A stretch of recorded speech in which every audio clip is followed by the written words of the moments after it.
আমি যখন তাকাই, এখন তো এই কথা বললে তো আবার একটু কঠিন হয় মনে হয় যে হুজুর চোখ দ্বারা আবার আরশ দেখে কেমনে? মানুষের চোখ কয়টা? জোরে বলেন কয়টা? দুইটা। মানুষের চোখ হলো চারটা। কয়টা চোখ? চারটা। দুইটা আছে আপনার এখানে, দুইটা আছে বাতেনে। আমাদের এখানে যারা আছেন অধিকাংশ মানুষের চোখ দুইটা, উপরেটা খোলা আছে, কিন্তু ভিতরের থাকতেও পারে অনেকের, যাদের কাশফ আল্লাহ খোলা রেখেছেন তারা হয়তো দেখতেও পারেন, কিন্তু অনেকেরই চোখ এই দুইটা খোলা, ভিতরে বন্ধ। এই হারিস ইবনে মালিক আল আনসারী যে জবাব দিচ্ছেন, কান্নী আনজুরু ইলা আরশি রাব্বি বারিজা, আমার সামনে আমার রবের আরশ একদম পুরা খোলামেলা, আমি দেখতে পাই, বাস্তব চোখ দিয়ে দেখলে যেমন আমি ওই রকম দেখতে পাচ্ছি আমার রবের আরশকে। এই কথা মূলত আপনার এই চর্ম চোখের কথা না, এটা হলো বাতিনি চোখ। সকলে জানেন হযরতে উমর ফারুক রাদিয়াল্লাহু তাআলা আনহু জুমার দিন মিম্বরে দাঁড়ায়া খুতবা দিচ্ছেন। ওই সময় উমর ডাক দিলেন, বললেন, ইয়া সারিয়া আল জাবাল, ইয়া সারিয়া। সারিয়া একজন সাহাবীর নাম, যুদ্ধের ময়দানে তিনি দৌড়াইতেছেন। জুমার দিন খুতবার সময় সারিয়া পাহাড়ের এক পাশে নিজের সৈন্যবাহিনী নিয়ে যুদ্ধের প্রস্তুতির মধ্যে ছিলেন। হঠাৎ উমর মদিনার মিম্বর থেকে ডাক দিয়েছেন, ইয়া সারিয়া, ও সারিয়া আল জাবাল, পাহাড়ের দিকে তাকাও, সাবধান হো, পাহাড়কে দেখো। হযরত সারিয়া পাহাড়ের উপরে উঠে তাকায়া দেখলেন পাহাড়ের ওই পাশ থেকে একটা বিশাল বড় সৈন্যবাহিনী আক্রমণ করার জন্য সারিয়ার দিকে আসতেছে। আমার বন্ধুগণ, উমরের ওই দিনের জুমার নামাজে যারা ছিল জিজ্ঞেস করিয়া, আমিরুল মুমিনিন, আপনি মিম্বরে দাঁড়ায় গেছেন, খুতবা দিবেন, সারিয়ার নাম কেন নিলেন? সারিয়াকেও আয়েশা জিজ্ঞাসা করছে। বহুদিন পরে যখন সারিয়া মদিনাতুল মুনাওয়ারায় ফেরত আসছেন, তো জিজ্ঞাসেন, ও সারিয়া, অমুক দিন জুমার দিন তোমাকে ওমর রাদিয়াল্লাহু তাআলা আনহু ডাক দিয়েছিলেন। সারিয়া জবাব দিয়েছে, আমার কাছ থেকে ওমর রাদিয়াল্লাহু তাআলা আনহু ডাক দিলে যেমন শোনা যাইত, 1000 মাইল দূর থেকে আমি হযরতে ওমর ফারুক রাদিয়াল্লাহু তাআলা আনহুর জবাব, আওয়াজটা আমি হুবহু ওই রকম ভাবে শুনছি। তো এত দূরের জায়গার ঘটনা দেখা এবং ডাক দেওয়া, ডাকটা তার কাছে গিয়ে পৌঁছা, এই যে এখানে যে একটা বিস্ময়কর ঘটনা ঘটলো, এটা কি দুনিয়ার কোনো নেটওয়ার্ক, মোবাইল বা যান্ত্রিক কোনো উপায়ে এই জিনিস দেখছেন বা পৌঁছাইছেন? বলেন। এই বিষয়টাই বলা হয় আধ্যাত্মিকতা, যার মধ্যে আল্লাহ পাক যোগ্যতা দান করছেন। আল্লাহর বান্দা এমন জায়গায় গিয়ে পৌঁছছেন, আল্লাহ পাক ওই বান্দার ভিতরে চোখকে আল্লাহ পাক খুইলা দেয়। এই হারিস ইবনে মালিক আল আনসারী রাদিয়াল্লাহু তাআলা আনহুর হুবহু অবস্থা ছিল এরকম। ওনার অন্তর চক্ষু সম্পূর্ণ উন্মুক্ত খোলা ছিল। কাশফওয়ালা বুজুর্গ সাহাবী ছিলেন। রাসূলুল্লাহকে বলে, ইয়া রাসূলুল্লাহ, কান্নী আনজুরু ইলা রাব্বি আরশি, ইলা আরশি রাব্বি বারিজা, আমি আমার রবের আরশকে আমার সামনে একদম সম্পূর্ণ দেখতে পাচ্ছি, আমার সামনেই আল্লাহ পাকের আরশ আমি দেখতে পাচ্ছি। পরে বলেন, ইয়া রাসূলুল্লাহ, কান্নী আনজুরু ইলা আহলিল জান্নাতি ইয়াতাজাওয়ারুনা ফিহা, আমি কেমন না জানি জান্নাতের দিকে তাকাইলে মনে হয় জান্নাতের ভিতরে যারা ঘোরাফেরা করতেছে এদের চলাফেরাও আমি দেখতেছি। তারপরে বলছেন, কান্নী আনজুরু ইলা আহলিন নার ইয়াতাজাওয়ারুনা ফিহা, আমি যখন জাহান্নামের দিকে তাকাই তখন দেখি জাহান্নামের মধ্যে জাহান্নামীরা সেখানে ছটফট করতেছে, চিৎকার চেঁচামেচি করে, এটাও আমি দেখতে পাই। আমার বন্ধুগণ, মুমিনে হাকিকি যিনি হয়, যার মধ্যে ইমানে হাকিকি আছে, আল্লাহর ওই বান্দা এতটুকু উপরে উঠতে পারবে, এটা তার সক্ষমতার ভিতরে। আপনি যদি মনে করেন যে হুজুর আমরা তো সাধারণ মানুষ, সেই জায়গায় কেমনে পৌঁছবো, এটা পৌঁছা সম্ভব না। আমার দোনো পাশে, আমি তো তাদের ছাত্র সমতুল্য, এখানে অনেক উলামায়ে কেরাম আছেন, আপনারা সদা সর্বদাই উলামায়ে কেরামের সান্নিধ্যে যাবেন, ওনাদের কাছে সবক হাসিল করবেন, কোন তরিকায় কোন নিয়মে মেহনত করলে সেই জায়গায় যাওয়া যায়, উলামায়ে কেরাম আপনাদেরকে সে রাস্তা বাতলাই দিবে। মেহনত করবেন তো রাসূলুল্লাহ সাহাবী যেরকম ওই জায়গায় পৌঁছে, ইনশাআল্লাহ আপনিও ওই জায়গায় পৌঁছতে পারবেন। দলিল লাগবে তো, যে হুজুর দলিল লাগবে, পৌঁছতে পারবো। কিয়ামত পর্যন্ত রাসূলুল্লাহ সাল্লাল্লাহু আলাইহি ওয়াসাল্লাম দরওয়াজা খুলে গেছেন। জিবরিল আমিন আলাইহিস সালাতু ওয়াস সালাম রাসূলুল্লাহকে ডাক দিয়ে জিগায়, ইয়া রাসূলুল্লাহ ওয়া মাল ইহসান। রাসূলুল্লাহকে হাদিসে জিবরিলের মধ্যে জিবরাইল জিগাইছে, ইয়া রাসূলুল্লাহ ওয়া মাল ইহসান, ইহসান কি? রাসূলুল্লাহ জবাব দিবেন, আন তা'বুদাল্লাহা কাআন্নাকা তারাহু, আপনি এমন ভাবে আল্লাহ তাআলার ইবাদত বندگی করবেন আপনি যেন চোখ দ্বারা আল্লাহ পাককে দেখা দেখা ইবাদত করতেছেন। এই যোগ্যতা আপনার মধ্যে যদি থাকে তাহলে আপনি ইহসানের মাকামে গিয়ে পৌঁছছেন। ইহসানের মাকাম হলো দুইটা। প্রথম মাকাম হলো যদি আপনি আপনার নজর আল্লাহ তাআলার দিকে নিবদ্ধ থাকে, এটা ইহসানের প্রথম মাকাম। যদি ওই সিফাত আপনার অর্জন না হয় তাহলে রাসূলুল্লাহ বলেন, ওয়া ইল্লাম তাকুন তারাহু ফাইন্নাহু ইয়ারাক, যদি আপনার মধ্যে প্রথম তবকার সিফাত না থাকে তাহলে দ্বিতীয় তবকার সিফাত যেন আসে, সেটা হলো আল্লাহ পাক যেন আপনাকে দেখতেছেন এমন একটা ভাব আর অনুভূতি আপনার মধ্যে তৈরি হয়। আমার বন্ধুগণ, এই কথাটা কিয়ামত পর্যন্ত বাকি থাকবে।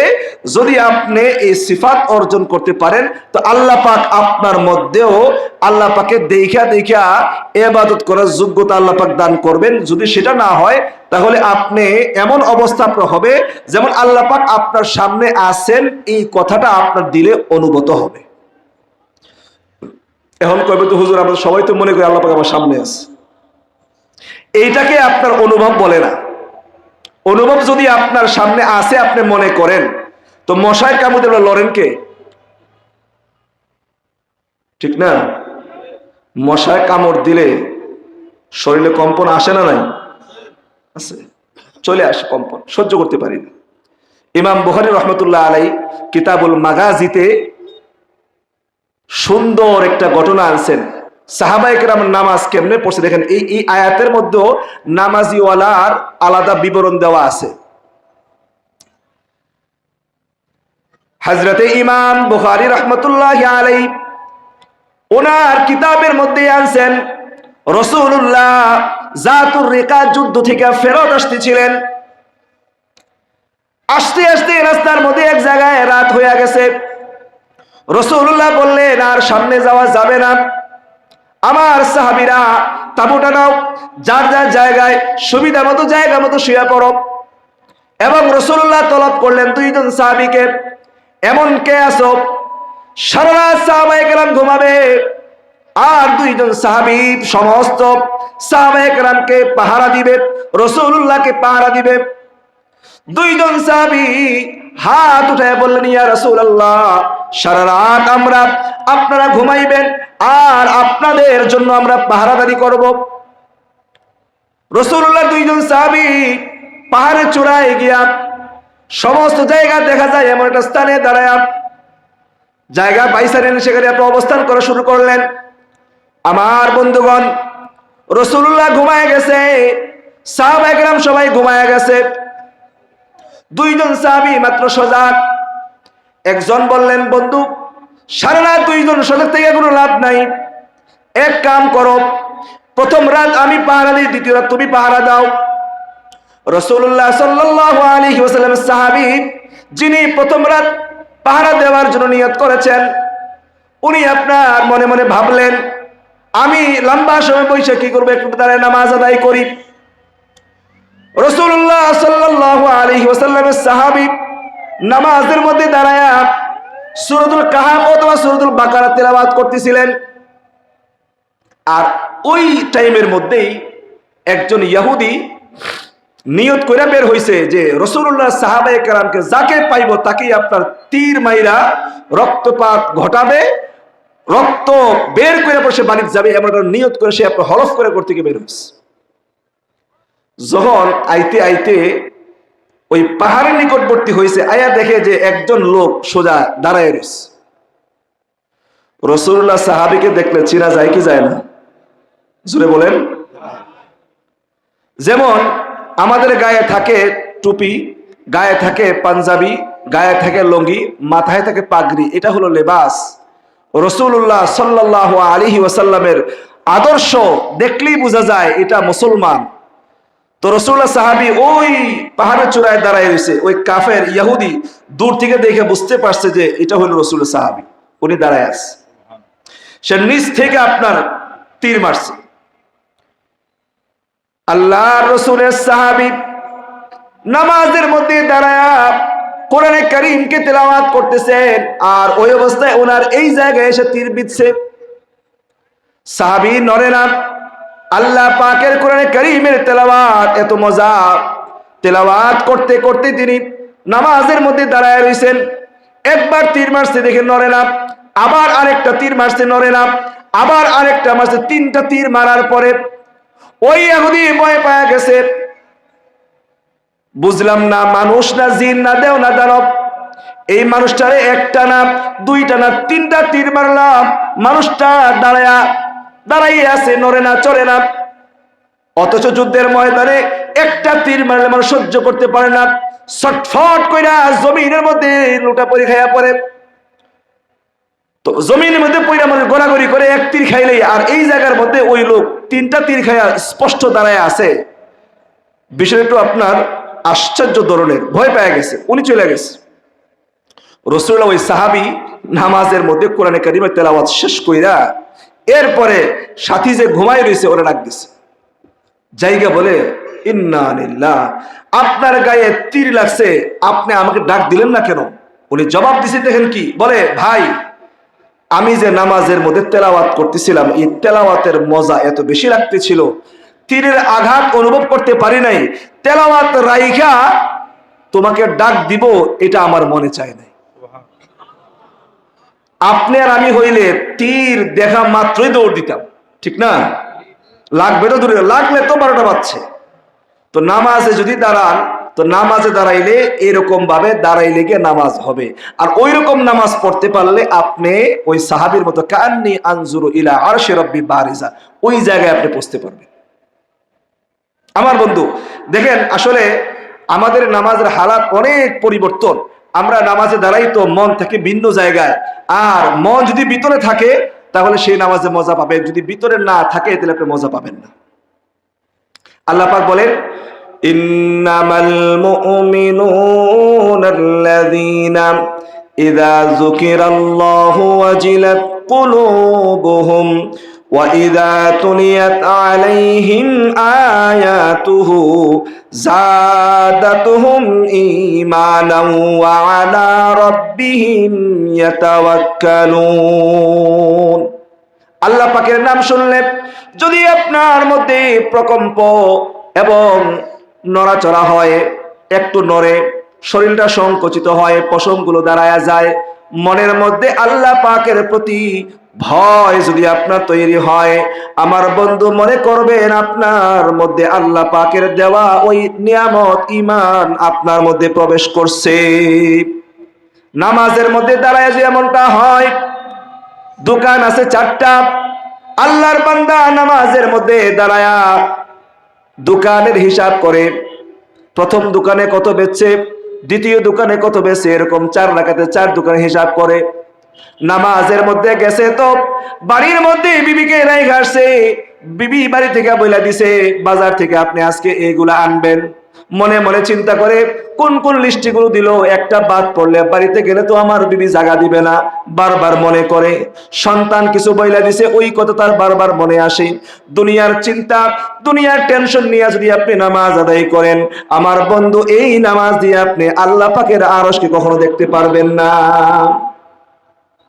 আল্লাহ পাকের মালাকুত ফাওকা সামাই, আসমানের উপরে আল্লাহ পাকের আলাদা একটা জগৎ আছে, ওয়া তাহতাল আরদ, জমিনের নিচেও আলাদা জগৎ আছে।